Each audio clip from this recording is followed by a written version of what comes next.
Hello, and welcome to this week's Career Chat. I am Shannon Crooks, a Librarian 3 at the Hillcrest Heights branch with the Prince George's County Memorial Library System. On Career Chat, we talk with different people from various careers and backgrounds to try to get insight on what it's like to be in that career. I know we have teens and adults listening, so if you are in between jobs or if you're thinking of changing careers, this might be a career path for you, or maybe it would be an option for you to explore further to see if it's something you would like to get into. So on today's show, we have Kimberly Springle. She's a cultural preservation consultant and museum director. So first question, Kimberly, what is a cultural preservation consultant and museum director, and what are your job duties and responsibilities? Thank you, Shannon. First of all, thank you for having me here. Okay. In brevity, I'll say I'm in the museum field. I've been in the museum field for, oh my gosh, I think now, what is it, 2020? So about 20 years or so, Wow. going on 20 years. And what I do is I manage a historic museum site. Mhm. Actually, the Charles Sumner School Museum and Archives is where I've been for the past 12 years now, which is the official museum and archives pertaining to preserving the history of DC's public education system in Washington, DC. Okay. So in everything I do in that role, I wear many hats. Mhm. You asked about cultural preservation. It's all about preserving histories of institution, of individuals, Mhm. of movements, of objects and materials as well that you may have personally in your own personal collection, such as historic artifacts. So officially my 9 to 5 day to day, I'm the museum director of the Charles Sumner School Museum and Archives, where we work with assisting researchers who are Mhm. working on various projects as we have in archives. We develop exhibitions. Right now, in our current state, we do a lot of virtual programming and Mhm. engagement as well, which has ramped up due to our present circumstances. Mhm. And really, we tell the story, the history and legacy of DC public education system dating from 1804. The Wow. consulting piece, it kind of evolves in a number of different ways. I really started maneuvering that way as I became entrenched in the DC community in my current role as a director. Many people started asking me about preserving their personal effects, their church records and archives. So Mhm. I really launched in that direction. So my cultural preservation consulting can be engaging with a church community to organize their history and their records that may have been sitting in the basement or some other location. It may be coming in to help someone organize their family photographs Mhm. or help with some genealogy research if someone's preparing for a family reunion.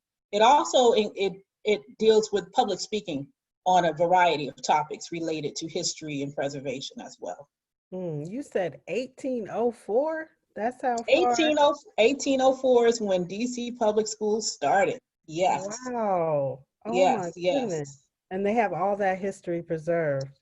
Yes, at the Charles Sumner School Museum and Archives downtown, 17th and M Street, Northwest. Mhm. There, it's in a historic African American school, the Charles Sumner School. We talk a lot about these Confederate monuments and all these monuments that are erected to people in this country who may not have been on the best side of history. Well, I'm Mhm. proud to be able to walk into a building named for Senator Charles Sumner, who indeed was on the right side of history, was a staunch freedom fighter, and was Mhm. alive when this school building was named for him. So Wow. 100 years later, the school fell into disrepair, Mhm. and there was a charge and a successful effort to preserve the site. So since 1986, it has been the official museum and archives preserving documents, artifacts, materials pertaining to the history of DC Public Schools since 1804. So we actually have the first Board of Education meeting minutes from 1804. Wow. House So there. can people from the public come and visit? Absolutely. I mentioned, we're in the middle of this global health pandemic with COVID-19, Mm-hmm. but generally we're open Monday through Friday from 9 a.m. to 5 p.m. and researchers can request research appointments Monday through Thursday. Now, of course, right now we are not open to the public, but Mm-hmm. we're hoping to phase in some more public access in the coming months as we get a better hold on the situation. But I Okay. do want to share with our audience that you can still, if you're interested in connecting with us, you Mm-hmm. can email us at info.sumnerschool@dc.gov. We'll add you to our mailing list and you can engage in our programs. We have some interesting virtual public programs coming up. We also are able to assist researchers remotely to the best of our ability because we want to make sure strangely enough, are not so much. We've gotten a lot of requests for Mm-hmm. various aspects of research all throughout this pandemic period. And so we've been able to still, once we're able to access the building, go in and do some research on behalf of those who are looking for certain things. Wow, that's really interesting and very cool. So Kimberly, what was your educational path from high school to where you are now? Well, my educational path, so I graduated from high school in Hmm. 1998, Okay. and I stayed in state. I'm from South Carolina, and I attended the College of Charleston in historic Charleston, South Carolina. So even given that path, I dropped in as an undergraduate student, not really knowing what it was I wanted to major in. It was a Hmm. liberal arts school, so it granted me the opportunity to try different things. The way the curriculum was set up, you could sample political science, history, art, education, you name it. Hmm. So I attended the College of Charleston, actually graduated from there in 2002. Hmm. And then after graduating, I ended up working for a few years in a museum at Hmm. the Smithsonian, actually, National Museum of American History. And then after working there for about 5 years, I decided to pursue a Master of Arts degree Hmm. in history museum studies. So I did that at State University of New York, Oneonta, the Cooperstown graduate program in Hmm. Cooperstown, New York, upstate New York. And Okay. so that is the brief trajectory. There are some things mixed in between. So if you don't mind, I'll back up a little Okay. bit. All right. And again, as I mentioned, while I was at the College of Charleston, get straight from high school to college. I didn't really know what it was I wanted to major in, but I found that I did very well in history classes. Hmm. Math, not so much, Hmm. but Hmm. history was kind of my strong subject matter. I also really enjoyed history growing up. I spent a lot of time going to museums. I spent a lot of time in libraries. My mother she's a retired librarian, so Oh, I spent a lot cool. of time in my hometown Hmm.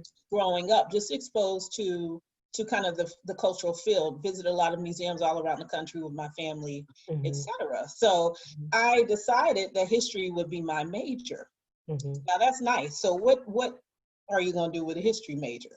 Hmm. So what generally people talked about was they're going to go teach with the history major. It's kind of like Hmm. this purely academic trajectory. But I Hmm. always knew that I didn't want to teach, at least not in a formal setting, at least Hmm. not after graduating from undergraduate. So I tell everybody, and this is a tip for those who are listening, who are in college or who are thinking about going to college, or even those who are seeking another career and may have to go to college or another academic institution, is I ended up getting a job in career services. And so I tell everybody that career services saved my life because I didn't really know, okay, I decided I want to major in history, now what? Hmm. So I ended up literally by accident, although I don't believe in accidents. It was all, divine path. Yeah. But it literally, I was not going to look for a job. I was with my roommate who was going to get to fulfill her work study in the Mhm. registrar's office, and across the hall was career services. And as young college students, we all can use a little extra money. And there was a sign outside of career services saying that they were hiring Mm-hmm. And so I went on across the hall while I was waiting for my roommate and Mm-hmm. completed an application Mm-hmm. and eventually was hired. Mm-hmm. But long story short, I was like an administrative support person for the office, and I was elevated to a peer career advisor.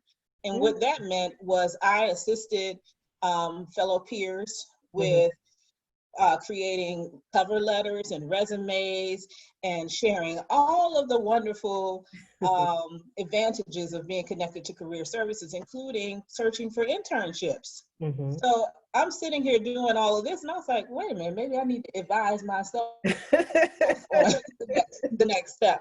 So Right. literally at that point, that's when it came to me like, oh, I should be looking at internship opportunities. So I'll stop there and just say, if you're on a college campus, you Mm-hmm. need to live in career services. You need to get to know the people that are there. Mm-hmm. And namely because a lot of times various industries, they come and recruit Mm-hmm. on college campuses all the time. And I'll tell you what happened because I witnessed it. Those who are in there all the time, who have gotten to know the advisors, they're the ones who get the notifications when someone from a particular industry that you may be interested in is going to be on campus doing interviews and things of that nature. So if you know you're in college going through your courses, I know that is like the priority. But if you want to think about beyond that, you really need to get to know who the career counselors are, what the resources are, and stay connected with that. So back to me, I was right in the middle of everything and therefore took advantage of what was right in front of me and what I was assisting my peers with. Mm-hmm. And my junior year of college, I applied for an internship at the Smithsonian. Mm. And I remember my application was very general. I was not like, I didn't have this dream spot there. I was Mm-hmm. really, that was one of several internships I applied for. I really didn't even think I would get it. You know, I was kind Mm-hmm. of, again, this student, I was just kind of coming into my own and blossoming and figuring out what it was I wanted to do. My grades were, they weren't the greatest. Mm-hmm. and I just went ahead and took a shot at applying at multiple things. So Mm-hmm. long story short is I got an internship at the Smithsonian. Mm-hmm. And my first position was at the Smithsonian Institution Archives, Mm-hmm. SIA. And I spent a summer in Washington, D.C., Mm-hmm. um, working in archives immediately in the Arts and Industries building was where it was first located. And then we went off site to Virginia to rehouse collections. Very tedious work. At the time, I didn't think it was anything I really was excited about, but I had a fantastic experience. I had wonderful advisors that I'm still connected with today. One of my mentors that I interned with, she's actually on my current collections advisory board for the museum that I now manage. So that's another little tip, is always keep those connections and those contacts fresh. You don't want to have a mentor or someone that you connected with and then you disappear for like 5 years and then need something and you're, you know, it's an awkward kind of exchange. So always through the journey from wherever you are and as you evolve, always network and keep those contacts fresh Mm-hmm. and keep up. So I interned my junior year, Mm-hmm. went back to college to do my senior year, Mm-hmm. ended up actually applying for another internship, not applying for employment, right? I applied for another internship through the Smithsonian and landed at the National Museum of American History in the program of African American Culture, PAAC. Mm-hmm. And that was a very different internship experience. And this time I was very specific on what I wanted. The first time I said, put me wherever you need me, Mm-hmm. right? The Mm-hmm. second time I was able to meet people while I was there, to learn about other parts of the Smithsonian campus. There are like 11 or 13 museums. Yeah, it's huge. Yeah, it's huge. So I met people, made connections, and decided I wanted to go to do something in public programming because I'm very much a people person. I like the idea of researching and putting together programs for the public. Mm-hmm. So I ended up doing that after I had graduated. Mm-hmm. Didn't have a job, had an internship. It was paid. Always try, look for it. I'm pro paid internships. Mm-hmm.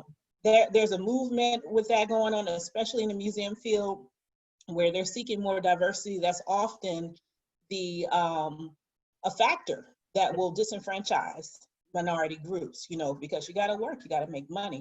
Mm-hmm. So there's an active movement for that, but I'm going to say always, always, always look for paid Mm-hmm. internships. So Mm-hmm. this was a paid internship. I finished it, but while I was there as an intern that summer, I got to know who the human resources director was. Mm-hmm. And so I went and I introduced myself and I, explained my situation. I just graduated. I want to be in the museum field. I'm looking for any position where I can get my foot in the door. Mm-hmm. And lo and behold, by the end of the summer, I had a job at the Wow. National Museum of American History. And that, Wow. from the sheer, again, you have to put yourself out there and stand out. I Mm-hmm. mean, I'm sure I'm not the only intern that was hoping to get employed. Right. But I went ahead on upstairs to the next level, and I was like, "Who's the HR director?" and Mm-hmm. I shared with her my interest, and lo and behold, there was a position that I literally moved. I transitioned from an internship to a full-time employee in Mm-hmm. like a matter of it may have been a week, 7 to 10 days Wow. after my Oh, internship wrapped up. wow. Yeah, so I ended up working as really management support assistant. I think that was the official title of the first job. Mm-hmm. And it was what they call a trust appointment. I think it might have been 8 months Mm-hmm. was the term. It was not an official government. So Smithsonian is federal government. So Mm-hmm. you're always looking for those GS positions. This was not that. But Okay. again, it was an ability for me to get my foot in the door. And also, I wasn't interested in, as far as the career piece and being like a special assistant or administrative support assistant. This afforded me the opportunity, however, to engage with top conservators in the Mm-hmm. country, because I worked with the Office of Capital Projects, and this office was responsible for the Star Spangled Banner, Oh, the wow. flag. Wow. And they literally spent the majority of the time, I was the person who took minutes and notes for Mm-hmm. all these meetings about what is the best way to make sure that we provide the appropriate conservation measures to this flag, to Mm-hmm. preserve it, to not cause any damage to it. I mean, it was very, very technical. Mm-hmm. And I got to meet wonderful people, conservators from all across the country that I've even, again, have kind of in my Rolodex, that if I need some support for something I'm doing presently in my career, I reach out to them. Mm-hmm. So I had those folks in the mix. I worked for the current associate director at that time. Mm-hmm. That office also dealt with business ventures for the museum. Mm-hmm. So I got exposed to all of that. I learned all of the systems as well, Mm-hmm. like about how to do travel support. I did a lot of training on Mm-hmm. the procurement systems and things of that nature, because as the admin, I worked with the office accountant, and we managed the office. Mm. So 8 months later, after getting that position, the person that I reported to actually retired. Mm. But I was fortunate, and they were interested in keeping me on. And so I moved on to the next level down, and I was in the procurement division. Mm-hmm. And in that division, we process all of the payments and transactions for purchases, for exhibitions, for eBay auctions, for everything that budgets. We manage budgets, everything to keep the museum functioning. All of Mm-hmm. those administrative pieces. So I was down there for a little while, Mm-hmm. and then I was recruited to work as a special assistant for the associate director for Office of Curatorial Affairs. Mm-hmm. Now, at this point, I had already decided that I was going to go to graduate school and further pursue um, museum studies or public history or something in that nature, because it was also becoming pretty evident that it was difficult to move into a museum professional position, Mm-hmm. where I was at that point. It was kind of like the ceiling had hit, right? Oh, okay. So when I was recruited, I actually, by the associate director, he literally came down the hall and asked to speak to me. His special assistant, who had been there since the museum opened in the 60s, was Wow. retiring. Wow. And so he heard good things about me. So that's another piece, is always do your best, even if it's not the position for you at the Mm-hmm. moment. Respect the journey, Yeah. and always put your best foot forward. Mm-hmm. But you got a plan for the next part. So I'm gonna talk to you about the plan. So Okay. what ended up happening is I I remember a professor at the College of Charleston found out, I think it was after I got the first Smithsonian internship, he told me that, I had no idea that you were interested in museum and archives. And he said something that really stuck with me. He said, you got to tell people, you got to let people know what it is that you're interested in so they can help you. So that's something that I just carry with me even today, just to be upfront and forthcoming about what your goals are, in spaces that matter. So when I was recruited to come and work as a special assistant, I shared with him immediately. Thank you, for the offer. I am actually on my way to graduate school. Now, I don't think I had taken the first GRE study course or anything at that point. But again, putting that vision out, that's the direction I wanted to go. And so I was like, what opportunities can I get in this position that will help me move in that direction? And so right out the bat, being transparent, he knew who I was and what my goal was. He allowed me to do what do you call it when you go I work with curators. There's a word for it, like detail work, like apprenticeship, apprentice. So yeah, sort of apprentice. So I had the functions that I had to do to keep his office going for him, but he was gracious enough to allow me, like 2 days a week, I would spend like half a day with the curator in political history to learn about how to handle artifacts and what their job was like.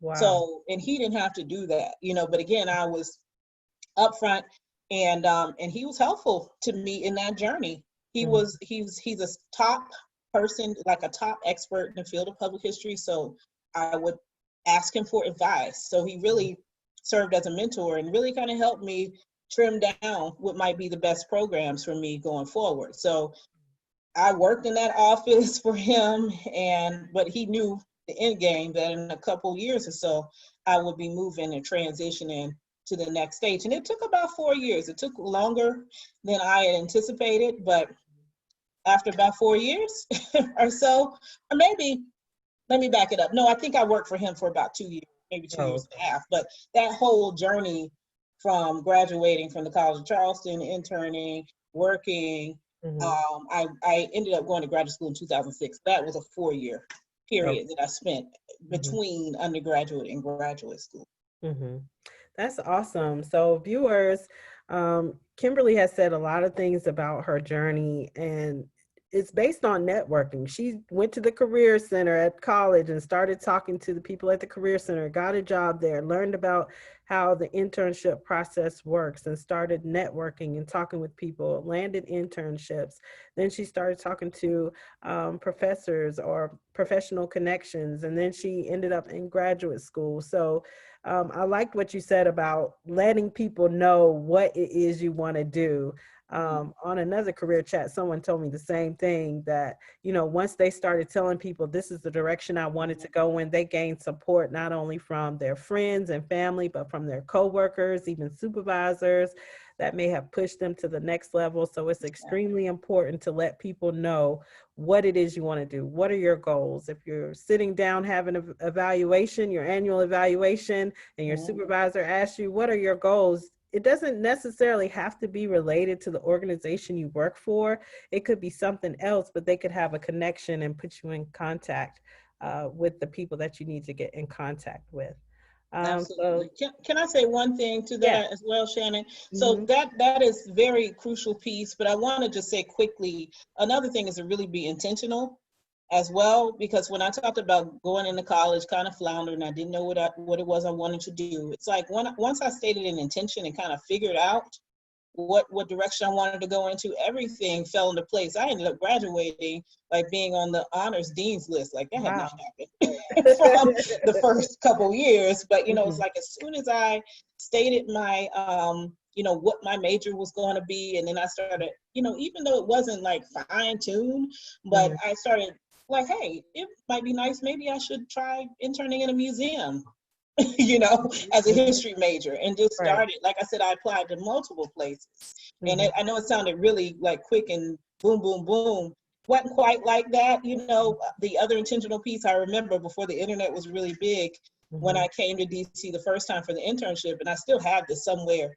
I literally like went online and found like every museum like in the country, and Wow. like wrote down the contacts and like email addresses. Mm-hmm. It's like handwritten. And so I literally like sent letters to Mm-hmm. all these places. I may have even gotten one response. That's not the point though. It's the intentionality, Mm-hmm. you know. So just little things like that. Wow.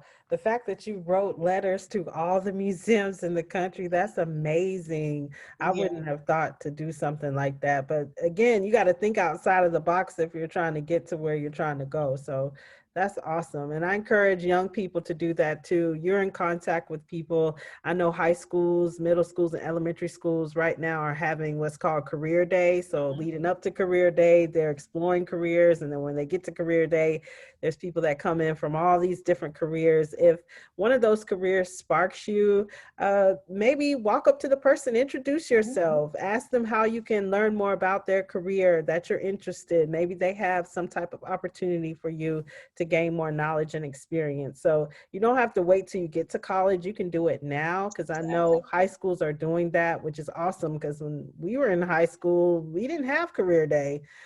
So I didn't learn about careers until I got to college. And so by that time, it's like you're walking in the college door, you kind of already have to have your major together. You know, you don't really have that much time to figure it out. But if I had that exposure early in like elementary school, middle, high school, then I would have been thinking throughout all those years about what I wanted to do. So having that exposure is key. So Kimberly, you've answered a lot of the questions I had, but let me see. How can young people who are still maybe in high school find volunteer opportunities to get started in your field? I would absolutely say, so we do that at Sumner Museum. We actually have volunteer opportunities. So if anybody's out there that's watching and interested in the museum field, Mhm. I know we're in the remote state, but we actually had our first virtual intern this summer. We're also looking for ways in DC, students and PG County, I'm sure as well. Mhm. High school students have to earn community service hours. Yes, So they we do. actually, right before the global pandemic, we had a very well-received community service day of projects. So we literally had students like rehousing collections, helping actually build shelving units for our temporary collection storage space, and Mhm. doing other museum functions for us. So again, back to what you were saying, Shannon, previously, is reach out. Mhm. You never know. I've never turned down a student for anything. So Wow. now that I'm on the other side of things, I get resumes blindly sent to me. And even if we don't have a position available, I always follow up and respond, Mhm. and say, hey, we'll put it on file. Thank you for reaching out. Because you never know, there may be some kind of opportunity that comes up. Mhm. Again, just reach out. A lot of museums, again, they have virtual opportunities, and we're trying to invent some Okay. ourselves. We have to think outside of the box a little bit, but there are ways. We have, for example, we have oral histories that need transcribing, and that's really fun and neat. It's tedious, I'm gonna Mhm. be honest with you, but it's a great skill set to have. It's also an opportunity to learn about Mhm. an individual, their journey, their story, and some aspect of history. We Mhm. also are setting up, transcribing some of our historical documents. So we have records and collections that are handwritten that we need transcribing, or they could be typed student newsletters, for example, that we need some summaries done. So Oh. all of that is wonderful. So whether you decide to go in the museum field or not, is wonderful resume building Mhm. types of things. So that's something else I didn't really get into, but in the career services piece, and even as you evolve, you always want to look for opportunities to place on your resume to help you stand out from other candidates, or whatever the case may be, that makes you float above everyone else. Mhm. So if you're looking for internships, a lot of them are posted. You can go to museum websites and see what might be available. A lot of times there's space on the web page that talks about volunteer and internships.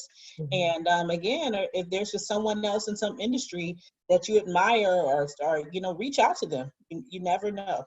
Mhm. Don't be shy. Yes, don't be shy. I know I can remember back, in high school and even college, I would be afraid or timid to go make a connection with someone. Maybe I was at an event, or maybe I heard someone speak and they're in a career that I was interested in. But now I'm thinking, wow, all those missed opportunities, if I would have just, went up and introduced myself, had a conversation, that may have led to something else. So I encourage even adults, if you're at different events, talk to people, network with people, be prepared to ask questions or to seek out opportunities that they may have already, because not everything gets posted, job wise all the time. Sometimes a job is about to become available, but it's not posted yet. And then if someone comes in contact with someone, they say, hey, this might be the right fit for the position, and then they tell you to apply, or they say, let me take your resume. So always look for opportunities to network with people. Is so important. The network piece also works too. I was going to say, add another piece too, is sometimes opportunities look like they're out of reach. And so I just want to encourage everyone to push anyway. You may think it's out of reach, but someone may look at your resume or see your personal profile and say, oh, that person is perfect. So try not to be discouraged if it looks like the qualifications are too much, whatever the case may be. Because I'll tell you, when I was actually asked to apply for the peer career counselor at the College of Charleston, when I landed in career services, on paper, I did not qualify for that position. Wow. I did not. I would have never applied for it. But this came from working in the space and being observed by the people who make the decision about who would be a good fit. So they may say your GPA has to be this, you have to have, all these certain qualifications. Again, I could not check all of those off. And I wasn't even thinking about that because because I didn't, on paper, I didn't match up. But I was actually asked by the folks in the Career Center to apply and was subsequently selected. So again, there's something that you want to do and you may feel like you're a little short on what's being required. Push forth anyway, or ask questions. You just never know.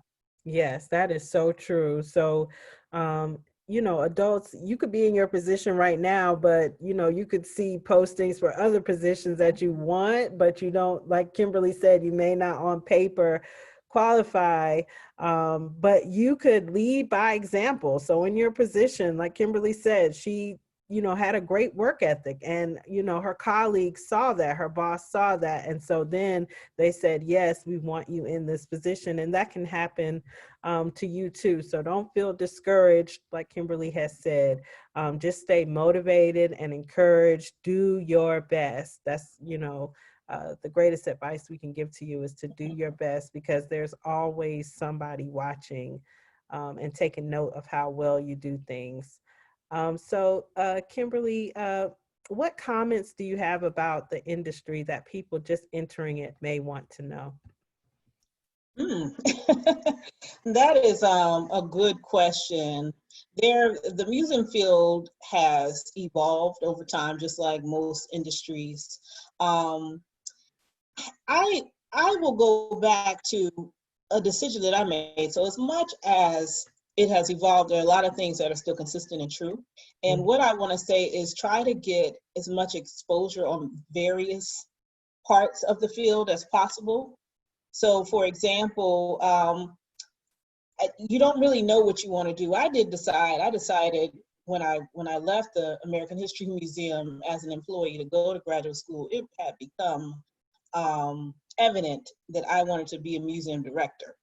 And that came from working various aspects of the field, working in archives and working with curators and working in procurement, and so there were so many little hangups and challenges that I was like, you know what, I want to lead an institution so I can, because I'll know what everybody wants, So to answer your question, someone who is entering the field, I would say, get as much experience and exposure as possible, even if it's from the volunteer. I know I talked about paid internships, is very important. But volunteering is also very important. I want to point that out.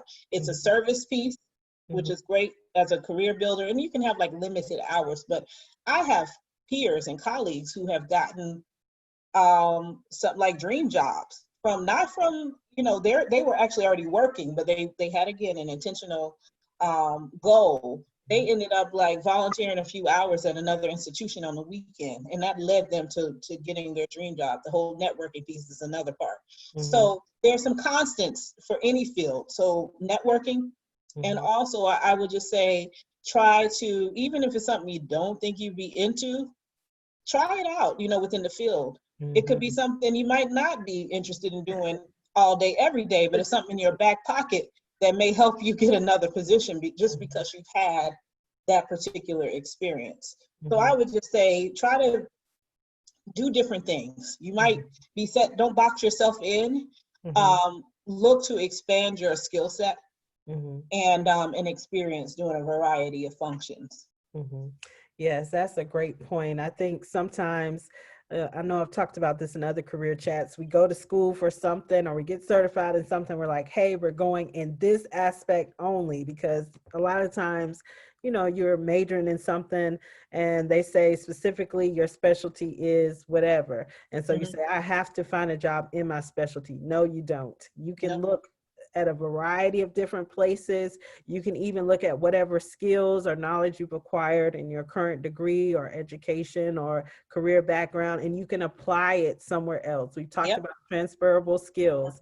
So Kimberly is absolutely correct. Don't box yourself in. See what's out there. See what skills you have.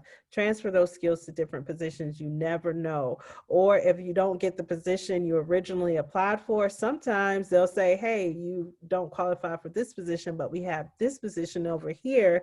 You've already interviewed, so we want to go ahead and put you in that spot. So that can happen too. So just don't be afraid.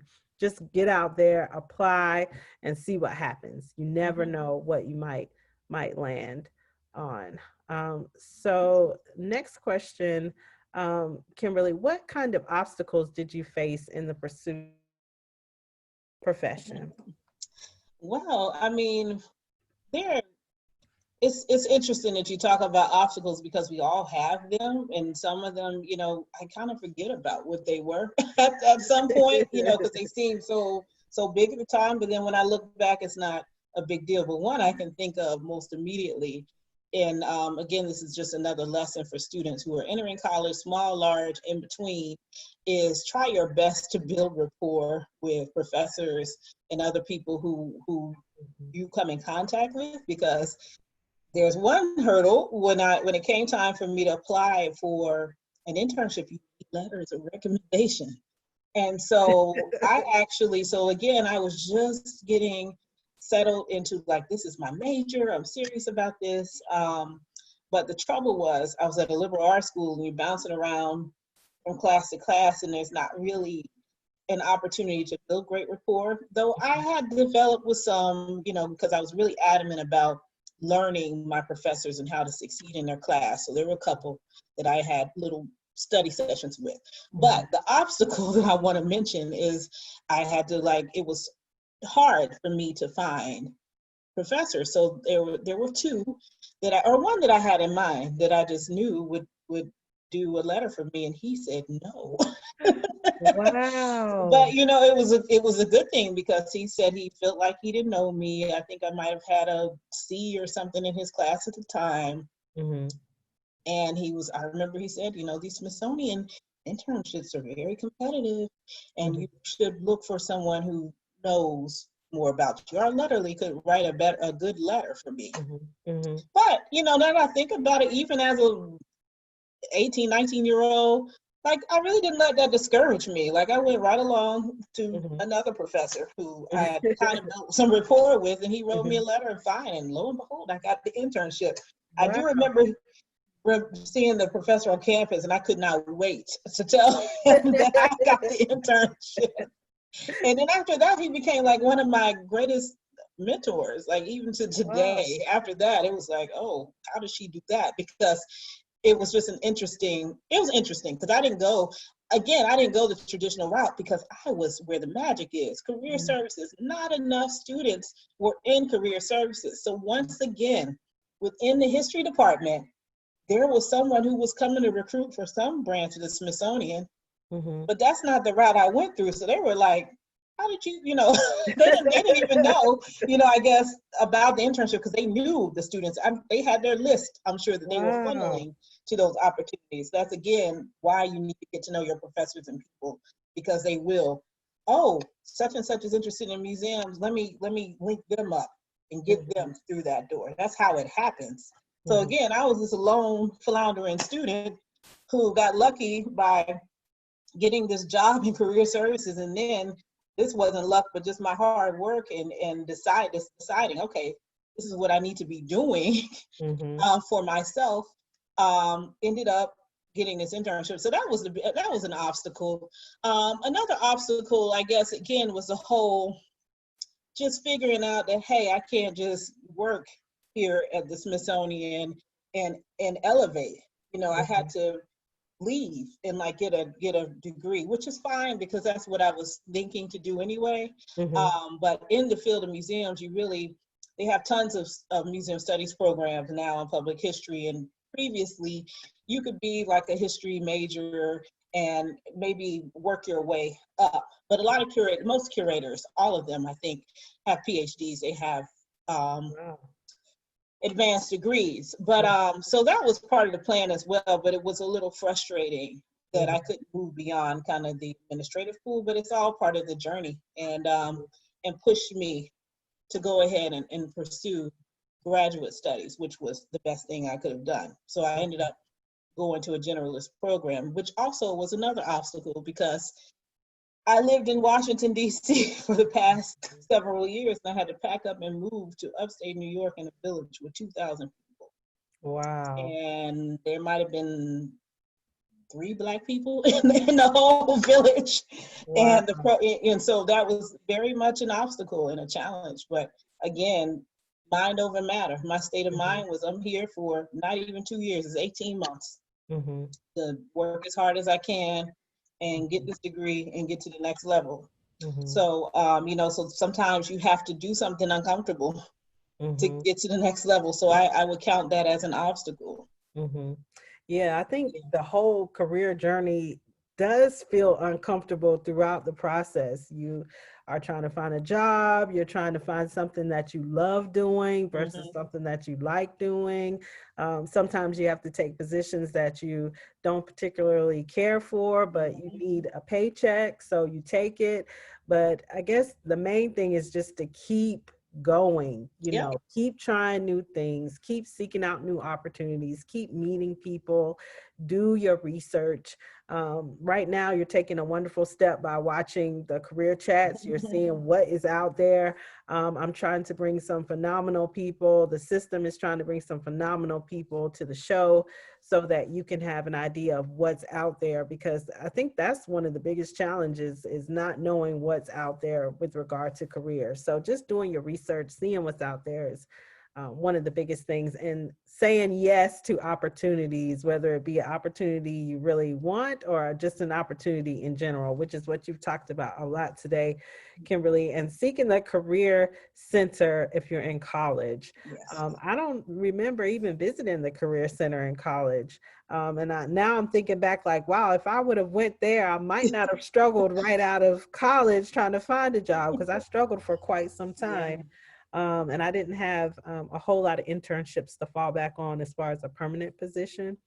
But yeah, now that I think back on it, I should have went to the career center. So now I'm going to encourage young people to do that. Every time I see a young college Yes. student, I'm going to push them to go to the career center. So I think it's evident that you enjoy what you do now, but do you enjoy it? Oh yes, I love my work. Again, I love it so much I've even expanded. So I have plenty of work at the Charles Sumner School Museum and Archives. We stay busy. It's passionate. It's even from working at American History, it was a different kind of experience because it's a national museum. Hmm. It's located downtown, on the mall. So, you're getting off the metro and you see tourists. You see a lot of people who don't live here. So it's really part of the federal city. But my work with the Charles Sumner School Museum and Archives for the past now 12 years, I can't believe it's been so long, Hmm. is so community oriented. It is the the DC, the community. It is the natives who lived here and attended school here.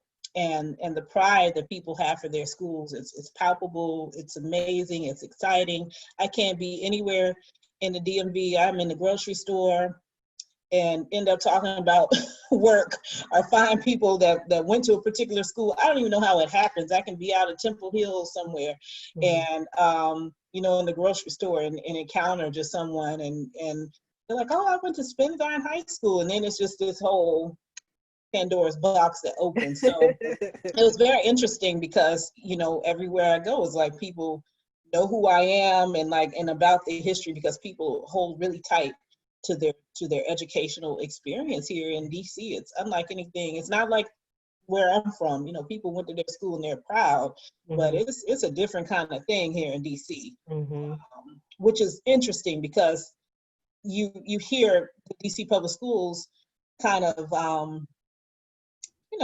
perceived in a different light, and that's not at all what I experienced as a director, coming in as a novice and having become the expert on the history of DC public schools. But right out the bat, the pride and people's connection, and even a lot of stories that you just don't hear mainstream. So I'm very passionate about illuminating those prideful stories and those really positive things. But beyond that, again, I have my consulting business now, Congo Cultural Consulting, and so I do a lot of other stuff. That's another piece, and that I'm on boards, national and local boards. I do peer review, grant reviewing, which is another thing. So professional development, being involved in professional organizations associated with your field, that's another, that just widens things even more. You gain new friends and colleagues that you may have never met before, who also can link you to opportunities. So I do those things, and then I do consulting work as well, as it comes. I don't know how I balance it all, but clearly I'm passionate about the work. And so any way that I can help people with preserving history and culture is so important to who we are at the core identity. It's more than just, oh, we got this old trophy or these old records here. There's so much that you can learn about yourself, about society through history. Is so very important. I mean, just looking at what's going on right now in our country. I'm just, it's so funny because with a history major, I feel like now, like people get it, because you're a history major, people don't really understand like what it is that I do. But now, given what's going on in this country, and in a lot of the historical context, it feels really good, because it's like other people kind of feel what I've been feeling for a long time, and they understand, context in this history is so important to help us move forward and and just progress in society. History is just very important. Wow. Thank you for that. It is very important. And, it also guides our decision making today. So we have to look back in order to move forward. Absolutely. That's such an important point. So thanks for bringing that up to us. So Kimberly, it was amazing having you today. You gave us so much insight on what it's like to be a museum director. I've learned so much. I'm pretty sure our viewers have learned a lot too. I hope that our viewers consider this as a future career, or a change of career. It's never too late to change careers and look for new opportunities. With that being said, the last question is essentially for me. What are some resources the library offers folks who are new to the job market? Maybe they're changing careers or looking for new work due to COVID-19. You can go to our website at pgcmls.info. Visit our online library, check out our jobs and careers section, and there is a Brain Fuse, Career Transitions, and Learning Express library there. So if you're looking to maybe do a career assessment, maybe you're looking to get some guidance on your career interests, build a resume, do practice tests for college entrance exams, et cetera, et cetera. It is all there. You can also contact us at the library, call the call center if you have questions, and we'll be there to guide you. Right now, our branches are not open yet, but we are doing curbside. And so hopefully, eventually, we will get to phase 2 where we can open our doors and do more career transition work or career development work. Again, Kimberly, awesome talking to you today. Thank you so much for joining us. Thank you for Um, having me. This yes, was fun. very interesting conversation today. Again, viewers, stay safe, and we'll see you next time for our next career chat. Bye. Bye. Thank you.